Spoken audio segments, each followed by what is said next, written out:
Hello everyone. पिछले lecture में हमने पढ़ा था प्रोनाउंस में पर्सनल प्रोनाउन और डेमोन्स्ट्रेटिव प्रोनाउन। अब हम पढ़ेंगे रिफ्लेक्सिव प्रोनाउंस के बारे में। रिफ्लेक्सिव प्रोनाउंस क्या होते हैं? Reflexive pronouns are used to refer to the person या थिंग दे स्टैंड फॉर। ठीक है, they are used when the subject and the object of a sentence are the same. किसी भी सेंटेंस में अगर सब्जेक्ट और ऑब्जेक्ट दोनों ही same हैं तो वहाँ पर हम रिफ्लेक्सिव प्रोनाउन यूज़ करते हैं। जैसे ही टोल्ड हर, तो इसमें ही है subject. Let me right it down. He told her. अब ये हो गया हमारा सब्जेक्ट और हर हो गया ऑब्जेक्ट। अब ये दोनों क्या हैं? अलग अलग हैं, दे आर डिफरेंट। या let's see another example. He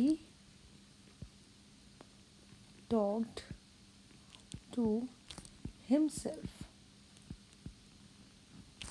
उसने खुद से ही बातें करी। himself, अपने आप से बातें करी।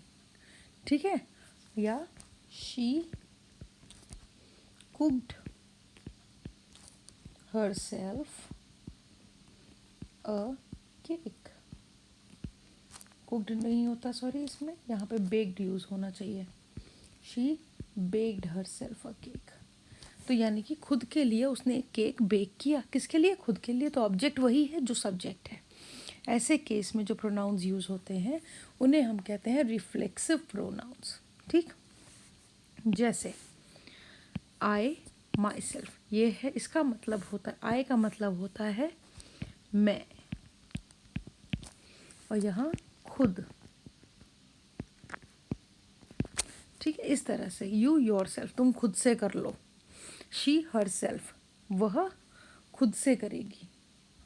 ठीक है, जहाँ खुद से आ जाता है उसमें मतलब ये एक पहचान है। जब हिंदी में ट्रांसलेट करके देखो, अगर खुद से टाइप का कोई सेंटेंस बन रहा है, इसका मतलब रिफ्लेक्सिव वहाँ चलेगा। ठीक, she herself, he himself, it itself, we ourself, they themselves. जैसे he told himself that he was not responsible for others, उसने खुद कहा, है ना। My sister cut herself, उसने खुद से काट लिया खुद को with the blade while doing some craft work. The children enjoyed themselves, बच्चे खुद एन्जॉय कर रहे थे। Principal, all of you have done very well, give your selves a round of applause. खुद से अपने लिए क्लैप कीजिए। तो complete the dialogues with reflexive pronouns. अब हमें यहाँ पे सिर्फ रिफ्लेक्सिव प्रोनाउंस ही भरने हैं। I like your scarf. Who made it for you? No one. I made this for myself. My brother makes dash a healthy breakfast every morning. Makes himself a healthy breakfast every morning. अपने लिए खुद बनाता है अपने बढ़िया breakfast. You will hurt yourself if you climb too high. All right, I will be careful. They are enjoying, they के साथ क्या आ जाएगा? themselves, क्योंकि प्लूरल है तो हम लिखेंगे themselves।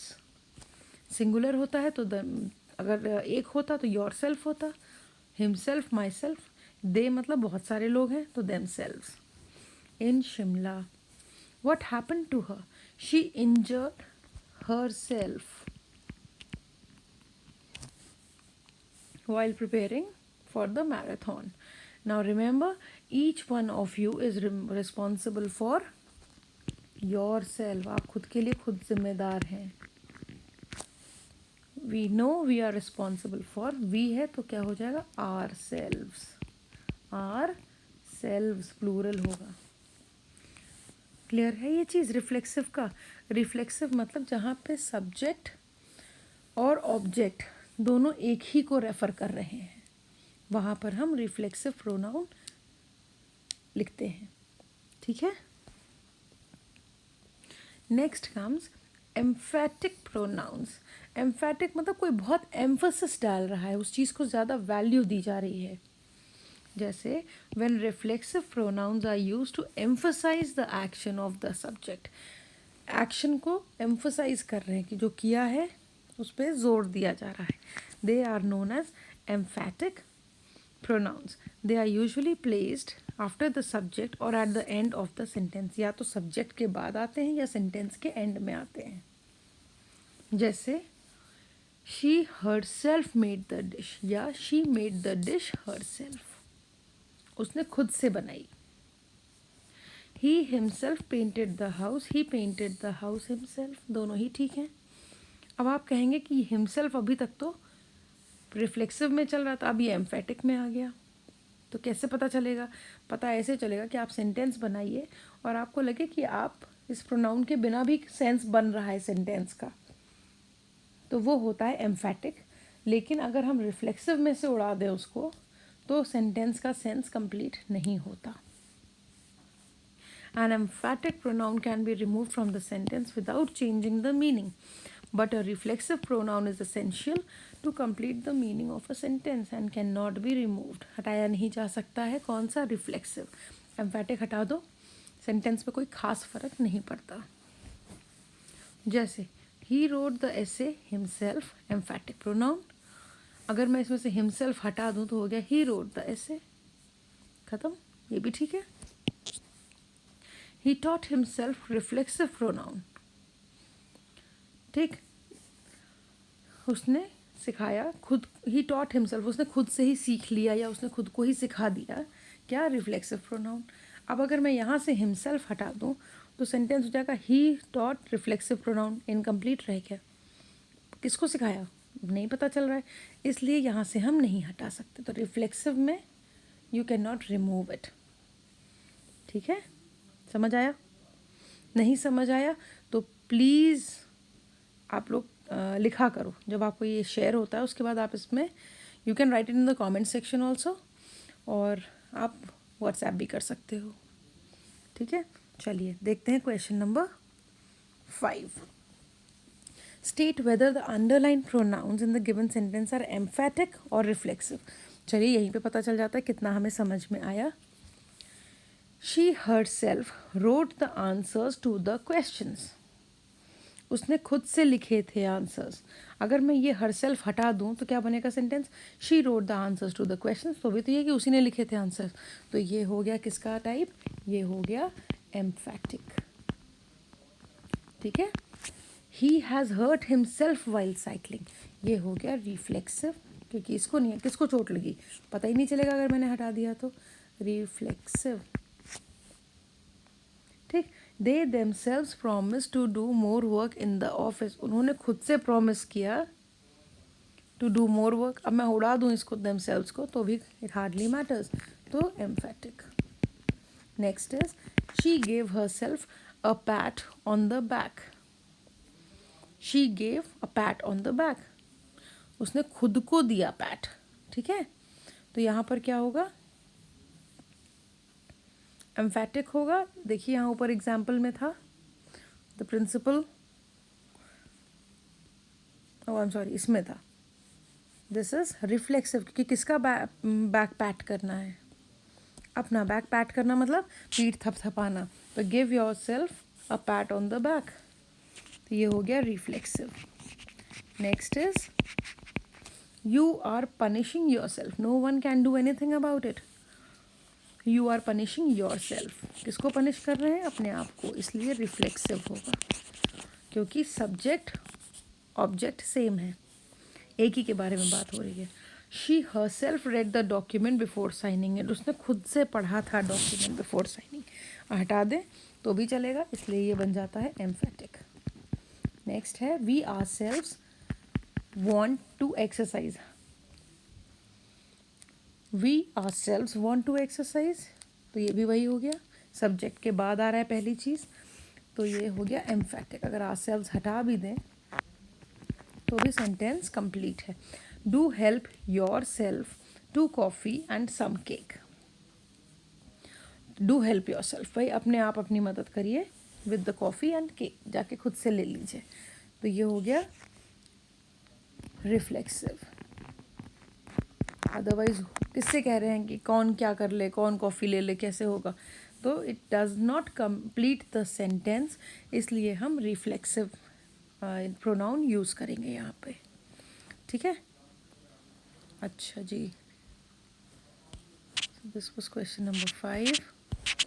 अब इसके बाद आ जाता है पोजेसिव प्रोनाउन। पोजेसिव प्रोनाउन मतलब किसका है, किसको बिलोंग करता है, जैसे तुम्हारा है, मेरा है, mine, this is hers, that is his, ठीक है। तो किसका है, पोजेस करता है, पोजेस मतलब है किसकी, ओनरशिप किसकी है, कौन इसका मालिक है, ठीक है। So the possessive pronouns are used to show ownership और belonging, to whom something belongs, किसका है ये।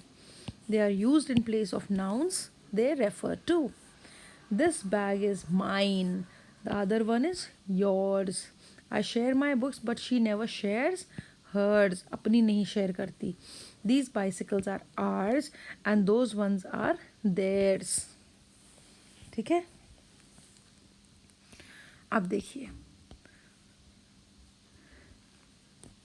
possessive pronouns are used in place of nouns they refer to, ठीक है। अब जैसे यहाँ देखिए दिस बैग इज माइन, तो ये हो गया पोजेसिव प्रोनाउन। अब this is my bag, bag के पहले उसकी ओनरशिप बता रहे हैं, किसका बैग है, माइन, तो ये हो गया पोजेसिव एडजेक्टिव, सॉरी यहाँ पे, ठीक है। दीज डॉग्स आर आर्स, ये हमारे हैं, तो दिस इज प्रोनाउन। और यहाँ पे देखिए ये आर कैसा है, आर डॉग, तो ये ऑब्जेक्ट को डिफाइन कर रहे हैं, इसलिए ये वाला आर यूज़ हो रहा है एडजेक्टिव की तरह। ये कभी मत सोचना कि एक वर्ड अगर प्रोनाउन में यूज़ हो रहा है तो वो वर्ड एडजेक्टिव में यूज़ नहीं हो सकता, उसके यूसेज पे डिपेंड करता है, ठीक है। जैसे हम कहते हैं दिस इज़ माई टीम, ये मेरी टीम है, ना you all just team up, तो यहाँ पे मैंने टीम वर्ड को ही, जो अभी तक एक नाउन था, कलेक्टिव नाउन, मैंने बोला टीम अप, तो टीम अप मतलब फटाफट अपनी अपनी टीम बना लो, तो ये मैंने वर्ब बना दिया उसको, मैंने सेकंड सेंटेंस में टीम को एक वर्ब की तरह यूज़ किया है, ठीक है। तो एक ही सेंटेंस को हम अलग अलग तरीके से भी यूज़ कर सकते हैं, गॉट इट, ओके। बेटा अगर ना समझ में आए तो वीडियो को रिपीट कर कर के देखो, तब तक जब तक तुम्हें समझ नहीं आ जाए, ठीक। चलिए यहाँ देख लेते हैं question number 6। Choose the correct possessive pronoun या एडजेक्टिव, जो भी यूज़ करना हो आप यहाँ यूज़ कर सकते हैं। Whose bag is that, this is her bag. देखो जब हम इसको प्रोनाउन की तरह यूज़ करते हैं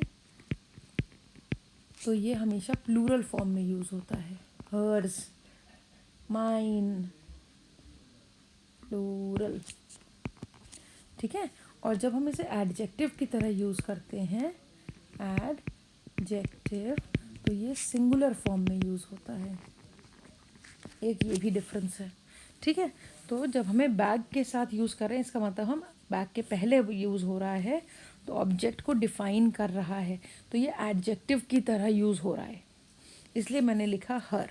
what kind of person is your neighbour, our neighbour is very talkative person, our neighbour, ये भी एडजेक्टिव की तरह यूज़ हुआ।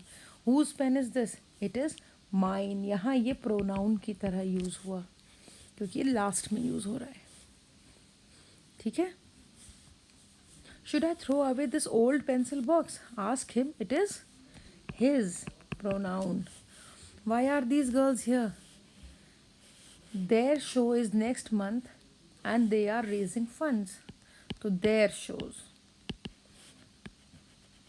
एडजेक्टिव, उनका शो, ठीक है। Who will get me the tickets, my uncle can get them for you, my uncle, mine uncle नहीं होगा, ठीक है, my uncle. What happen to your cat, oh it's terrible, the vet had to amputate, amputate मतलब काटना पड़ा, part of its tail, ठीक है, because it had become infected. उसकी टेल, उसकी मतलब बिलोंगिंगनेस आ रही है, उसकी ओनरशिप आ रही है कि उसकी टेल काटी गई, बात समझ रहे हैं। चलिए बढ़िया। Now complete these sentences with suitable pronouns देखो, जनरली अगर जानवर हमारा पेट नहीं है, कोई दूर दूर है, तो उसके लिए हम इट यूज़ करते हैं, लेकिन अगर हमारा पेट है तो उसके लिए हम ही या शी वॉट एवर यूज वो यूज़ करते हैं। तो जैसे dash is Rocky, demonstrative, this is Rocky, my pet dog. I found, क्या लिखेंगे इसके लिए, him by the road side 2 months ago, dash does eat. तो what interrogative, does he eat. तो यहाँ हो जाएगा he likes eating chicken, I feed him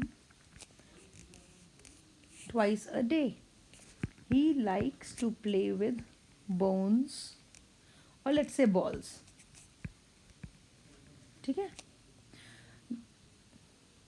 अब यहाँ पे question, who takes him for walks, dash do that, I do that, कब, I do that myself. ठीक है, कौन सा वाला प्रोनाउन है ये, I do that myself, ये एम्फेटिक है, अगर हम माई सेल्फ हटा दें तो दें पता आई डू दैट। ठीक है, 2 days ago he hurt himself and was in lot of pain, I took him to the vet। vet मतलब वेटनरी डॉक्टर, वेटनरी डॉक्टर का शॉर्ट फॉर्म होता है वेट। वेटनरी डॉक्टर कौन होते हैं, जो जानवरों के डॉक्टर होते हैं। ठीक है, इतना समझ में आया, इतना समझ में आया, तो लास्ट पार्ट हम नेक्स्ट क्लास में करेंगे। ठीक है, मीनवाइल अगर आपको वीडियो अच्छा लगा, समझ आया, नहीं समझ आया, आप कमेंट सेक्शन में लिख दीजिए, लाइक कर दीजिए और सब्सक्राइब कर लीजिए, ताकि हर वीडियो आप तक सबसे पहले पहुंच सके। ठीक है, चलो then, see you, take care, bye bye.